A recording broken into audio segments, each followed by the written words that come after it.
अस्सलामुअलैकुम दोस्तों, मैं गुलजान बलोच। आप देख रहे हैं मेरा फेसबुक पेज और यूट्यूब चैनल। दोस्तों, इस वीडियो में बात करेंगे कि अगर आपके VFD इसी तरीके से 50 रोक के रखता है, शाम को भी सुबह को भी, और रन करने के बाद जो है 50 रुक जाता है, बंद करने के बाद भी 50 ही रुका रहता है, यानी कि कम ज़्यादा नहीं होता, तो इसका हल कैसे आप करें। उससे पहले आपसे छोटी सी दरख्वास्त होगी, फेसबुक पेज पर नए हैं तो पेज को फॉलो करें और यूट्यूब चैनल को सब्सक्राइब कर दें। यहाँ पे मैं स्टॉप करता हूँ।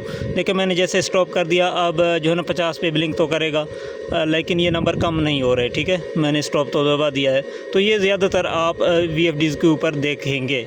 तो अब यहाँ पे देखें, ये बंद हो गया है और ब्लिंक कर रहा है। अब जैसे मैं रन करूँगा तो ये नंबर आगे नहीं बढ़ेंगे। इसका आसान हल है, परेशान बिल्कुल भी नहीं होना।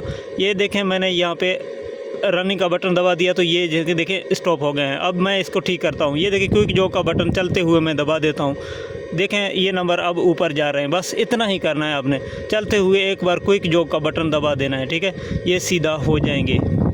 ठीक है, अभी मैं इसको बंद करता हूँ। ये देखें, मैंने बंद कर दिया है। अभी ये बंद भी हो रहे हैं, यानी कि नीचे भी आ रहे हैं। अब इसमें कोई प्रॉब्लम नहीं है। सिर्फ होता ये है कि गलती से जो है ना, कभी कभार चलते हुए मोटर पर ये शिफ्ट का बटन दब जाता है, तो ये प्रॉब्लम क्रिएट हो जाता है। ठीक है ना, इसके लिए परेशान बिल्कुल भी नहीं होना। जैसा कि मैंने आपको बताया कि रनिंग के बाद आपने क्विक जॉक का बटन दबा देना है तो मसले को सॉल्व हो जाना है। अल्लाह हाफ़िज़।